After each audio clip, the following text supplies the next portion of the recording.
السلام عليكم ورحمة الله وبركاته. ازيكم حبايبي؟ يا رب تكونوا بخير وبسعادة. عايزة اقول لكم النهاردة هنعمل مع بعض كيكة حلوة جدا، بس هي مش حلوة على فكرة، كيكة مالحة بس لذيذة جدا جدا.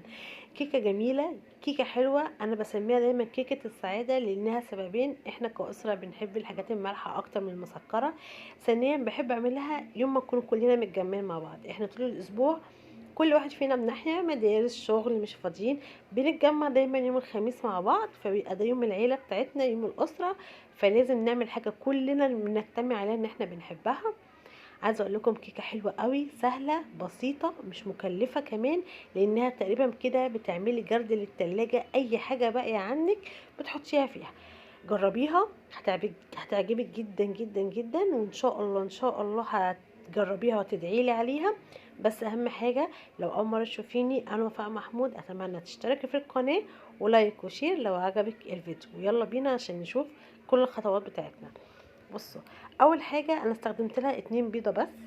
المكونات بتاعتها سهله وحلوه وجميله. 2 بيضه عليهم معلقه صغننه من السكر، ومعلقه صغيره برضو بس مليانه كده هرميه من الملح. ما هي كيكه مالحه فما تقلقوش، مش هتبقى حادقه ولا اي حاجه.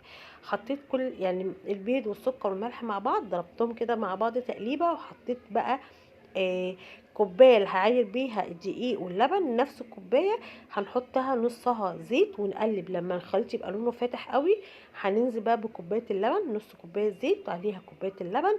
هننزل على الخليط البيض، وبعدين هعمل كوبايتين من الدقيق بنفس الكوبايه اللي انا معايره بيها، كلها معايير واحده. تمام. كوبايتين الدقيق وهنزل عليهم كده وهقلب. وحواليكوا دلوقتي الخليط انا مش عايزاه لا تقيل قوي ولا خفيف قوي.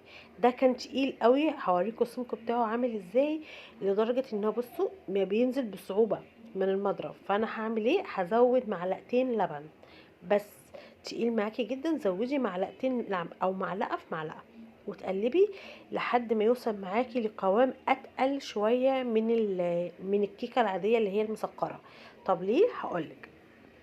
احنا هنحط جبنه، هنحط فلفل، هنحط زيتون. الحاجات دي فيها سوائل، فبالتالي هتبقى هتنزل ميه، فهتطري معايا العجينه، فما تخليهاش طريه قوي بحيث ان هي تبقى سايله قوي.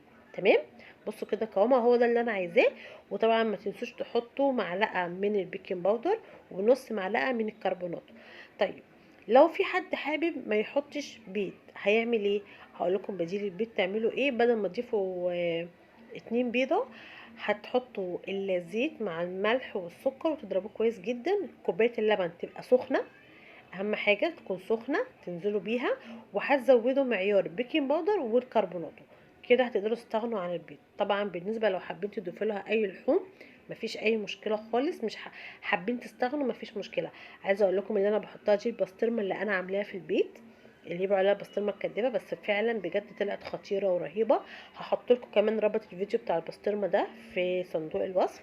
وحطيت معلقه خليط، يعني هي معلقه واحده بس خليط ما بين السمسم وحبه البركه، بتعلي القيمه الغذائيه بتاعتها وبتديها طعم حلو قوي قوي قوي. هنجيب القالب بتاعنا وندهنه دهن الزيت، وهنرش في القعر بتاعه برضو سمسم وحبه البركه علشان يدينا في الاخر شكل جمالي وحلو. وهنحط فيه الخليط بتاعنا. وطبعا ما ننساش نكون مولعين قبل منها الفرن يسخن بتاعنا على 130 درجة. والكيكة هتقعد من 40 ل 45 دقيقة في الفرن. الغلطة بقى اللي انا غلطتها ما تعملوش زيي، انا ما استنيتش على الكيكة. بصوا طالعة عاملة ازاي، كانت وهم. ما استنيتش عليها بقى ان هي تبرد وهي سخنة بتطلع دخان. قلبتها بسرعة وقطعتها، كانت النتيجة ان هي اتكسرت مني. بس عايزة اقول لكم كانت بجد من كتر جمال ريحتها لا انا ولا الاولاد قدروا يستنوا صراحه. يعني بص انا وريت لكم قطعه، لو تركزوا فيها هتشوفوا الدخان وهو بيطلع منها. شايفين شكل الدخان؟ كانت لسه سخنه، ما لحقتش يعني ما استنيتش عليها ان هي تبرد. لا، فانتوا ما تعملوش زيي وسيبوها تبرد براحتها وتهدى شويه عشان تعرفوا تقطعوها وتطلع معاكم حلوه. جربوها يا جماعه مش هتندموا. حلوه قوي قوي، خفيفه ولذيذه، وكمان روعه ومليانه قيمه غذائيه. ان شاء الله تعجبكم، اتمنى تجربوها ان شاء الله. ما تنسوش يا جماعه تشتركوا في القناه ولايك وشير لو عجبكم الفيديو باذن الله. واستنوني ان شاء الله في فيديو جديد قريب جدا، فيديو صحي للي بيحبوا الاكلات الصحيه. سلام.